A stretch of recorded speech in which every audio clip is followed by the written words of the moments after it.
kita juga memantau bagaimana Presiden Prabowo Subianto dipuji oleh Presiden Amerika Serikat Donald Trump yang mengatakan bahwa Presiden Prabowo Subianto merupakan sosok yang luar biasa. Lebih lengkap mengenai lawatan Presiden Prabowo Subianto untuk menghadiri KTT Perdamaian Gaza di Mesir, kita tanyakan langsung kepada jurnalis Kompas TV. Sudah ada Tifal Solesa dari Lanut Halim Perdana Kusuma, Jakarta. Tifal, boleh Anda jelaskan seperti apa sebenarnya makna dari lawatan Presiden Prabowo Subianto ke Mesir? Tifal. Banyak hal sebetulnya, termasuk dorongan dari pemerintah Republik Indonesia untuk mencapai perdamaian di tengah konflik yang sudah berjalan sekian lama, terutama dalam 2 tahun kebelakang ini yang terjadi di kawasan Palestina, terutama di jalur Gaza. Ini sudah berjalan 2 tahun dengan memakan korban jiwa yang cukup banyak, sehingga dorongan untuk kedaulatan Palestina ini segera diakui ini sudah disampaikan juga begitu oleh Presiden Prabowo Subianto. Tak hanya dalam berbagai kesempatan, kita perlu paham lagi, kita tarik ke belakang saat Presiden Prabowo Subianto pertama kali menyampaikan semangat ini di hari pertama ia menyatakan sumpah sebagai Presiden Republik Indonesia di tanggal 20 Oktober 2024. Saat itu di hadapan MPR RI, ia menegaskan bahwa prinsip pemerintahannya akan mendorong kedaulatan Palestina sebagai negara merdeka dan memastikan bahwa perdamaian segera tercapai di tanah Palestina. Itu yang pertama. Kemudian selama masa jabatannya yang akan genap 1 tahun nanti di 20 Oktober 2025, Presiden dalam berbagai pertemuan bilateral dengan berbagai negara sahabat di Istana Kepresidenan Jakarta maupun juga di berbagai tempat saat dia melakukan lawatan ke luar negeri, dia juga mendorong agar perdamaian di kawasan Palestina ini bisa segera tercapai, di jalur Gaza ini bisa segera terwujud. Bahkan yang kita ingat momentumnya adalah saat sidang umum Perserikatan Bangsa-Bangsa atau UN General Assembly waktu itu. Presiden juga menekankan komitmen dari pemerintahan Indonesia untuk benar-benar mencapai yang namanya kemerdekaan Palestina. Kedaulatan Palestina harus segera diakui dan diwujudkan lewat solusi 2 negara atau two-state solution. Yang Anda lihat sekarang ini, Renata, Presiden Prabowo Subianto sudah keluar dari pesawat kepresidenan dan akan siap disambut oleh jajaran Menteri Kabinet Merah Putih. Yang terlihat sejauh ini ada Menteri Pertahanan Syafri Samsudin, kemudian Menteri Sekretaris Negara Prasetyo Hadi, Menteri Investasi dan Hilirisasi sekaligus CEO Danantara Rosan Perkasa Lestari.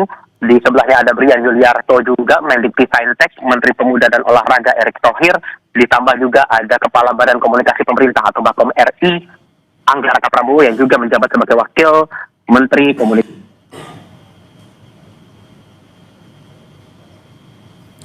Baik, Tifal, boleh Anda jelaskan kepada kami bagaimana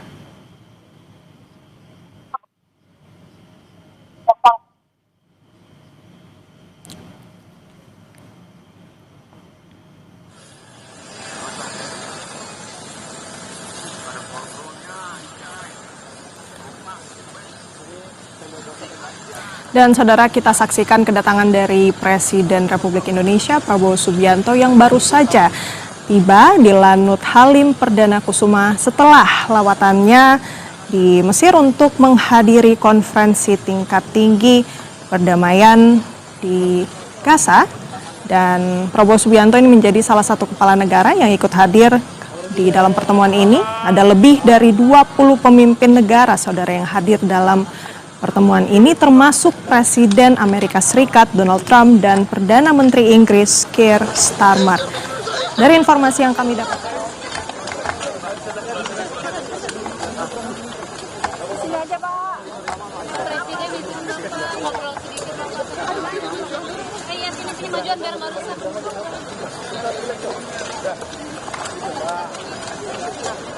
jangan didorong, guys.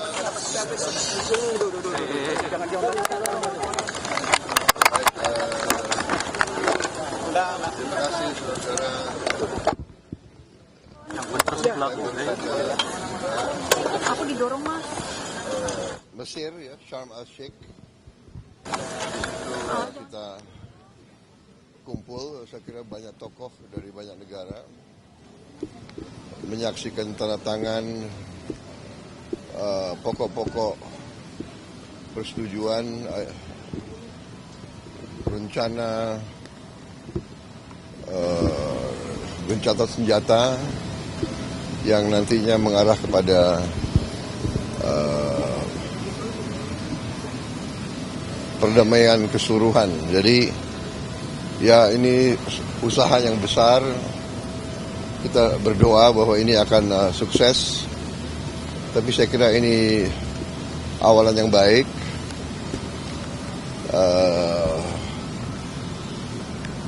Intinya itu ya, jadi kita datang untuk menyatakan dukungan dan memberi support. Yang penting gencatan senjata sudah berjalan, kemudian segera pasukan Israel akan ditarik, tentunya sesuai tahapan-tahapan.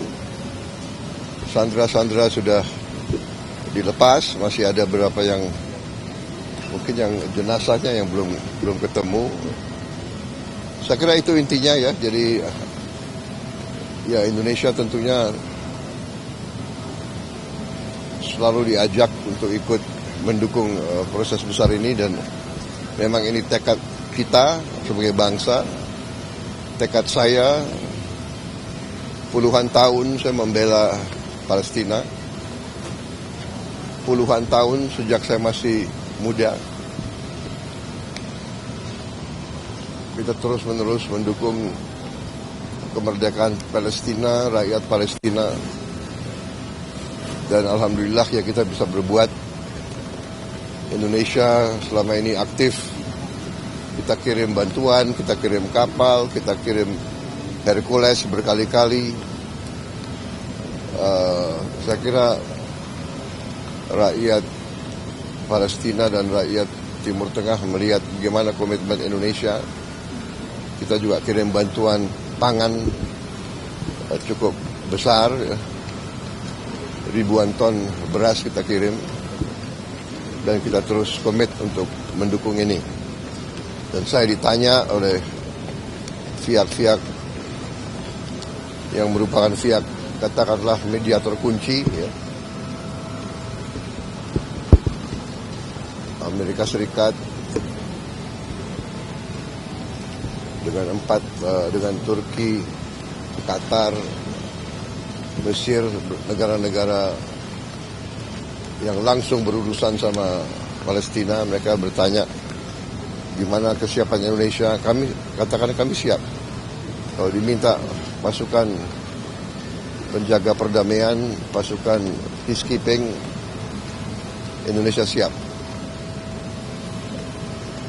Itu sudah saya tegaskan. Kita sekarang akan bicara detailnya lah. Ini masih rumit, tidak gampang.